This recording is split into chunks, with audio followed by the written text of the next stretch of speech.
Assalamu alaikum students, and welcome to the free online classes of economics. In the previous lecture we have studied that how we remove the autocorrelation when we have some information about the value of rho. ठीक है, यानी अगर हमें रो की value पता होगी तो किस तरह से हम डिफरेंट मेथड्स को अप्लाई करते हुए ऑटो कोरिलेशन को रिमूव कर सकते हैं. So today we are going to study कि अगर हमारे पास ऑटो कोरिलेशन के बारे में या कोरिलेशन कोफिशिएंट के बारे में कोई इंफॉर्मेशन नहीं है तो इस कंडीशन में हम किस तरह से पहले रो को एस्टिमेट करेंगे और उसके बाद जो है वो डिफरेंट मेथड से एस्टिमेट करने के बाद जीएलएस जो है वो अप्लाई करेंगे. हम जानते हैं कि ऑटो कोरिलेशन एक पोस्ट रिग्रेशन टेस्ट है और ऑटो कोरिलेशन जो है वो ओएलएस अजम्पशन की वायलेशन है. ओएलएस अज्यूम करता है कि सक्सेसिव एरर टर्म्स में या error term of successive observations जो है उनके दरमियान कोई कोरिलेशन पाई नहीं जाती, यानी उनके दरमियान जो कोरिलेशन है कोरिलेशन कोफिशिएंट दैट इक्वल्स 0. लेकिन अगर ये assumption जो है ये प्रॉपर्टी जो है ये वायलेट करती है तो it means that you have the auto correlation in your model. अब ऑटो कोरिलेशन की टू सिचुएशंस थी when we know the value of rho and if we don't have the value of rho. ठीक है, दो conditions, एक हमने previous lecture में study की, एक कंडीशन हम एक सिचुएशन आज स्टडी करेंगे कि we have no information about rho. इसको स्टडी करने से पहले एक और चीज छोटा सा एक पॉइंट डिस्कस करते हैं कि जब हम फर्स्ट डिफरेंसिंग या डिफरेंसिंग इक्वेशन जो है डिफरेंस इक्वेशन बना रहे होते हैं जनरलाइज डिफरेंसिंग सिस्टम में या मेथड में, तो वी लूज वन ऑब्जर्वेशन. ठीक है, means we lose one observation during differencing. आपको याद होगा कि जीएलएस में जब हम उसके प्रोसीजर स्टार्ट करते हैं तो सबसे पहला स्टेप उसका होता है कि हम वन पीरियड लैग के साथ अपना एक मॉडल जो है वो राइट करते हैं. तो उस वन पीरियड लैग से जब हम उसको डिफरेंस कर रहे होते हैं तो एक ऑब्जर्वेशन जो है वो हमें लूज करनी पड़ती है.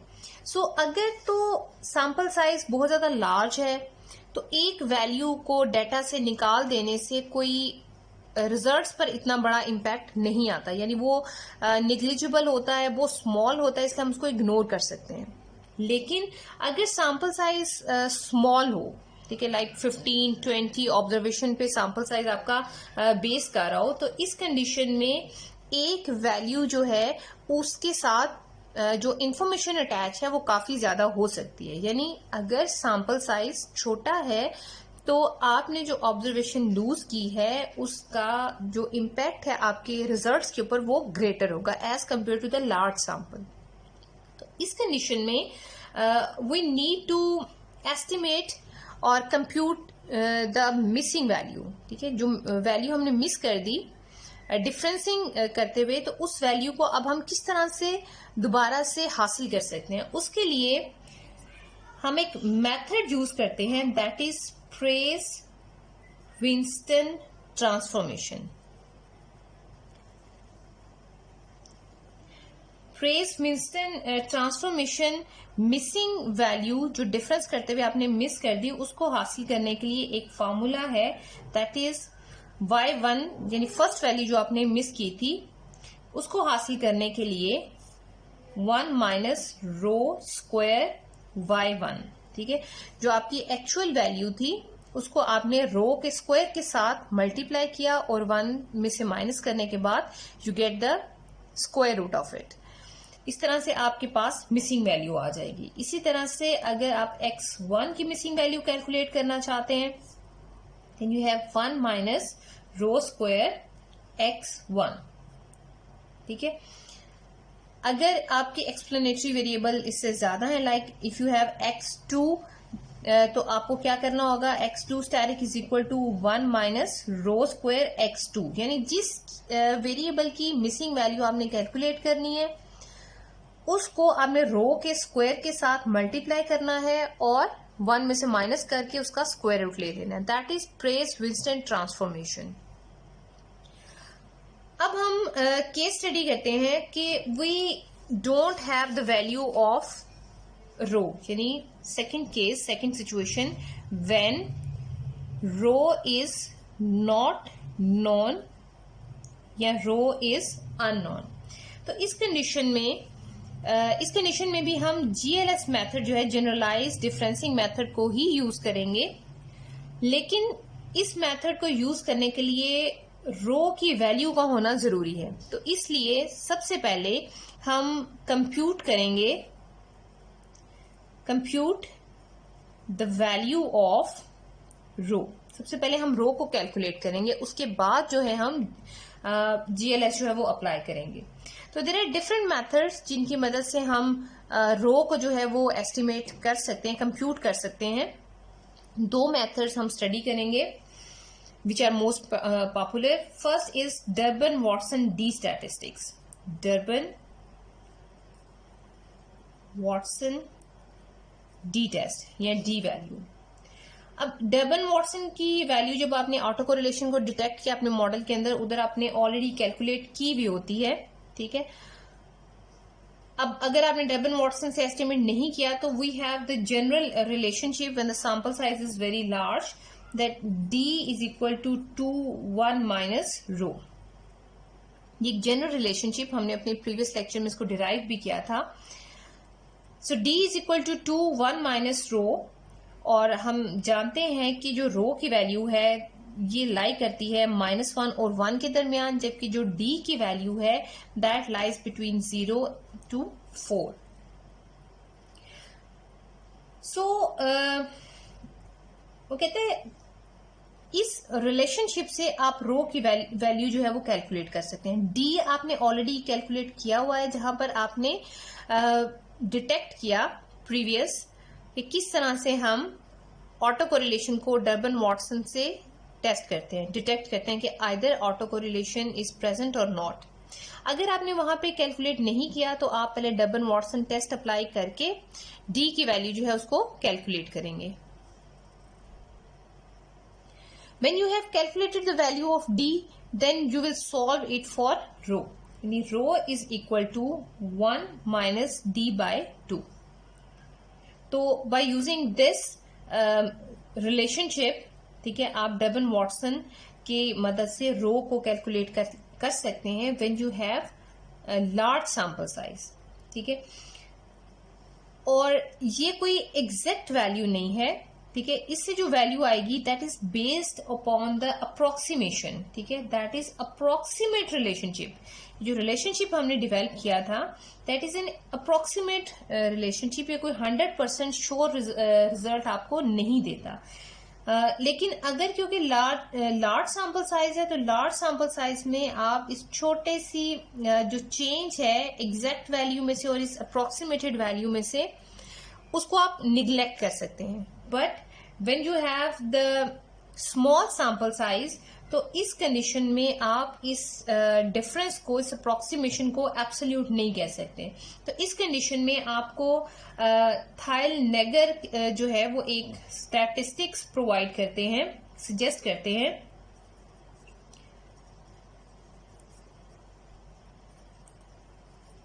सजेस्ट कि अगर सैंपल साइज स्मॉल है तो आप इस रिलेशनशिप से रो को कैलकुलेट नहीं करेंगे, बल्कि रो को कंप्यूट करने के लिए आप इस स्टैटिस्टिक्स को यूज करेंगे D/2।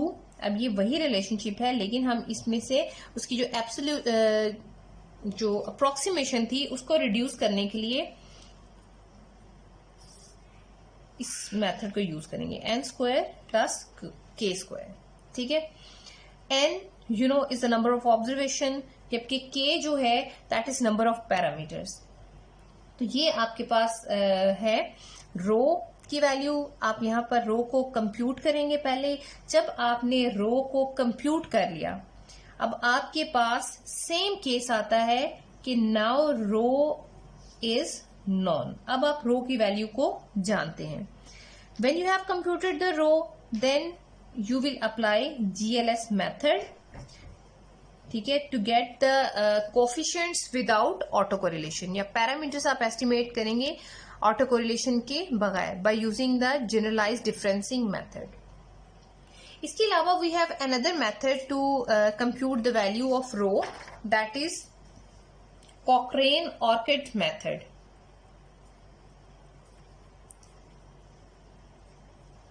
Cochrane-Orchid method. Cochrane-Orchid method easy है लेकिन थोड़ा लेंथी है, इसलिए रिसर्चर्स जो हैं या इकोनोमेट्रिशियन जो है इसको थोड़ा सा अवॉइड करते हैं. But you must know that what is the method. In this method हम रो को कंप्यूट करने के लिए एरे टर्म्स को जो है वो यूज करते हैं, यानी we use residuals to estimate or to compute रो. रो को कंप्यूट करने के लिए, अब देखें डबल वॉटसन में हमने रो को कंप्यूट करने के लिए डी और रो का रिलेशनशिप यूज किया था, लेकिन कोहेरेंट ऑर्किड मेथड में हम रो को कंप्यूट करने के लिए जो है वो रेसिडुअल्स जो है यूज करेंगे. ठीक है, उसके बाद जो कंडीशन है वो ये है कि ऑटो कोरिलेशन जो है that follows the first order auto correlation scheme, यानी AR1 है. Cochrane-Orchid method is interactive method. इसमें हम डिफरेंट राउंड्स जो हैं, ठीक है, उनमें अपने मॉडल को एस्टिमेट करते हैं. सो प्रोसीजर है इसका, स्टेप्स और प्रोसीजर इज आपके पास मॉडल जो आप एस्टिमेट करने वाले हैं yt is equal to β1 plus β2 xt plus et. अब फर्स्ट राउंड में आपने क्या करना है, round 1 we will apply OLS. ठीक है, इस मॉडल पे हम OLS अप्लाई करेंगे and compute. First we apply OLS and obtain E, the values of E, and then we will compute rho with the help of these error terms. As we have the formula for rho, that sum of ET minus 1 divided by sum of ET square. ठीक है, अब जब आपने रो की value find कर ली, then what you will do in round 2 we will apply the GLS method. GLS perform करेंगे और उसके बाद GLS परफॉर्म करने के बाद हमारे पास वैल्यूज आ जाएंगी. ठीक है, अब GLS परफॉर्म करने का जो मॉडल है हमारे पास, like yt minus rho yt minus 1 plus beta not 1 minus rho plus beta one xt minus 1 plus et minus rho et minus 1 rho. ठीक है, ये हमारे पास है difference equation. Now we obtain the second order residual and we obtain the row again. ठीक है, अब हम दोबारा से इसके ऊपर OLS अप्लाई करेंगे. इस मॉडल के ऊपर OLS अप्लाई करने के बाद we will obtain E and compute row. ठीक है, इसको हम रो को कंप्यूट करेंगे. रो को कंप्यूट करने के बाद इन राउंड 3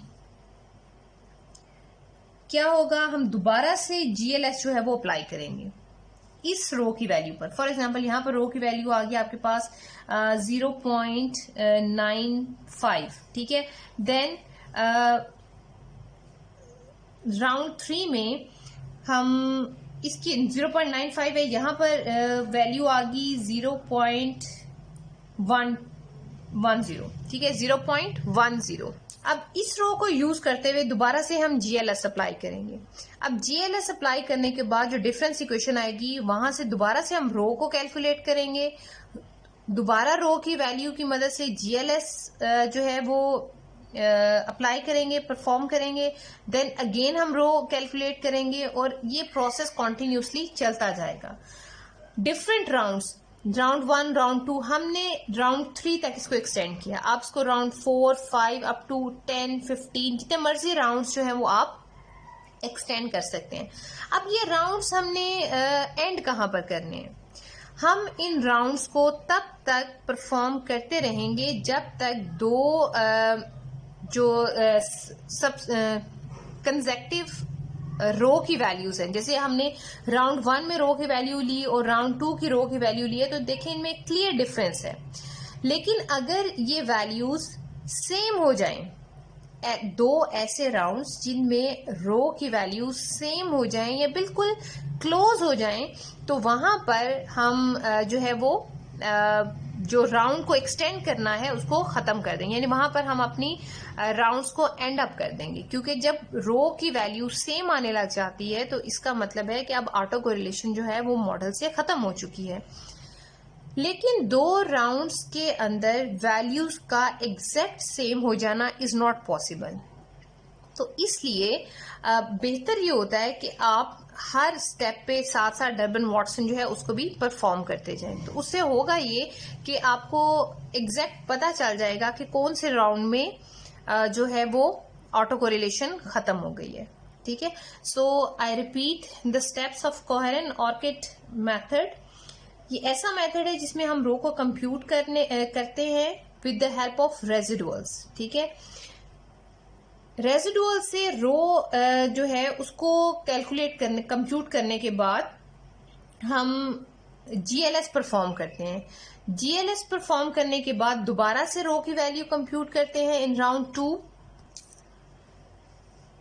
रो को कंप्यूट करेंगे, देन जीएलएस अप्लाई करेंगे। अब इस जीएलएस के परफॉर्म करने के बाद जो हमारे पास डिफरेंस इक्वेशन जिसको हम एस्टिमेट करेंगे, उससे हम दोबारा से रो कंप्यूट करेंगे and the process goes on. उस राउंड तक ये प्रोसेस कॉन्टिन्यूसली चलता रहेगा जहां पर दो कंसेक्टिव राउंड्स के अंदर वैल्यू ऑफ रो जो है वो सेम नहीं हो जाती। ठीक है, अप्रोक्सीमेटली सेम नहीं, क्योंकि एग्जैक्ट सेम नहीं हो सकती, तो अप्रोक्सीमेटली सेम हो जाए तो it means now your model is free from auto correlation. और वो लास्ट राउंड जो है उस राउंड के पैरामीटर्स आपके एक्चुअल मॉडल के पैरामीटर्स को रिप्रेजेंट करेंगे। So these are the method कि जब आपके पास रो के बारे में कोई इंफॉर्मेशन नहीं है, व्हेन रो इज अननोन, तो आप अप्लाई जीएलएस मेथड ही करेंगे, डिफरेंसिंग मेथड ही अप्लाई करेंगे, लेकिन उससे पहले आप रो को कंप्यूट करेंगे। अब रो को कंप्यूट करने के डिफरेंट मेथड है, आप कोई सा भी मेथड यूज करके पहले रो को कंप्यूट करेंगे और उसके बाद जो है सिंपल आप जो है जीएलएस को परफॉर्म करेंगे। So I hope you understand well. Thank you so much.